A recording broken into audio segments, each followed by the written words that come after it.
So, my topic is going to be about, none of that stuff on the board, that's just statistics to back it up.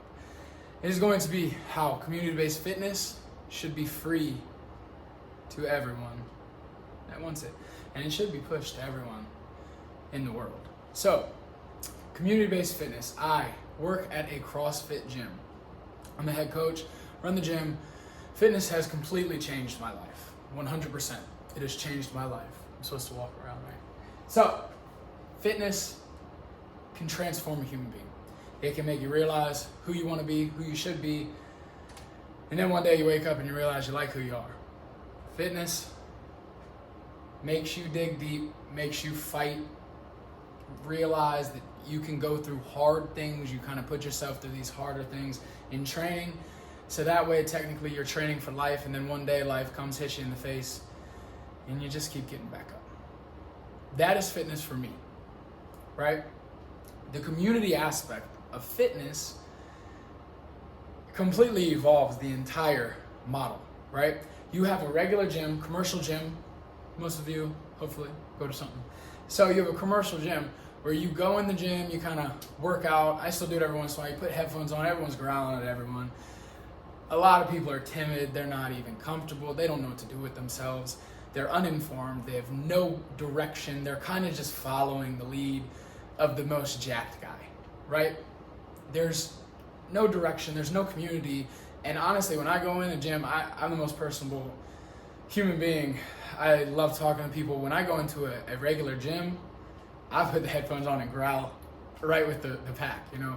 I'm kind of just focused and don't talk to me. CrossFit, community-based fitness, not necessarily CrossFit, community-based fitness is not that at all. You walk in the door here and you feel like family. As soon as you walk in, you may have never been in these doors before, someone is going to walk up to you, introduce themselves, and typically what tends to happen is you walk in not really wanting to work out.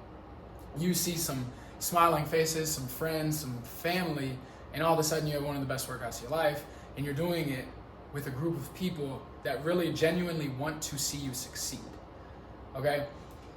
Now, I believe a lot of this has to do with neurotransmitters, chemical releases in our mind, and it is backed in the book, The Molecule of More, where it talks about, the entire book is basically about the neurotransmitter called dopamine, which a lot of people see it as like the pleasure chemical, the chemical of pleasure, but really it correlates to motivational pathways in your mind. So whenever you get motivated and you get those goosebumps, that's releases of dopamine in your system, and then you want to conquer the world. You feel like you can do things, you have dreams, you have visions. It's excitement. I'm getting goosebumps right now, you know what I'm saying? So that plays a part. So you have these chemical releases when you're pushing yourself to the limit, kind of conquering these things you didn't think you could do through fitness. And then you have your friends, your family. So I mean, community-based fitness, you're working out, and then after you almost have like a therapy session with the people that care about you the most. And you're so open and somewhat vulnerable because you're kind of high on life. Dopamine is the exact same thing that gets released in your mind when you take any drugs, amphetamines, you take Adderall for ADHD, cocaine. Those things release dopamine, a little bit of epinephrine in your brain, and this is what makes you want more and more and more. And so with addiction, which is, so the owner of my gym owns his own nonprofit, Barbell Saves Project, and it's community-based fitness for those in recovery from drugs and alcohol addiction.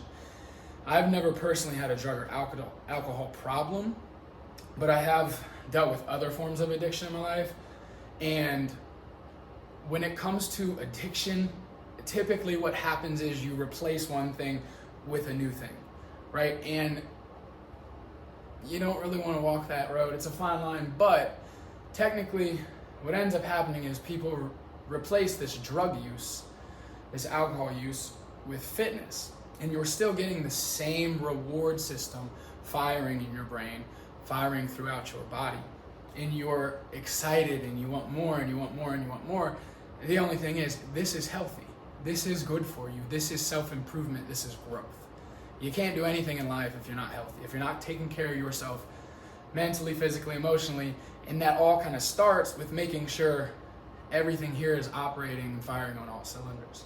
So when it comes to the Barbell Saves Project, it's a little bit more new, so there's not too many statistics behind it. They are doing a dissertation on it right now through ASU and kind of doing studies and things like that. But there's other programs. The Phoenix is one of them, and the statistics on that, they've served 50,358 people since 2006.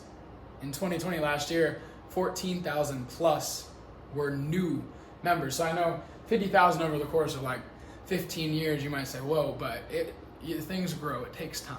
So 14,000 last year alone, that's big. That kind of shows it's gaining traction, potentially because 2020 kind of showed maybe we should take a little more, put a little more stock into the preventative medicine versus giving you something after you have already been diagnosed and you already have a problem. On top of that, 87% of people going into the Phoenix where they have drug, alcohol addiction, 87% are reporting that they're remaining sober 3 months into the program. So I mean, that's just, it's clear statistical evidence that it works. Community, fitness, it works. It helps you, and it needs to be free and accessible to all.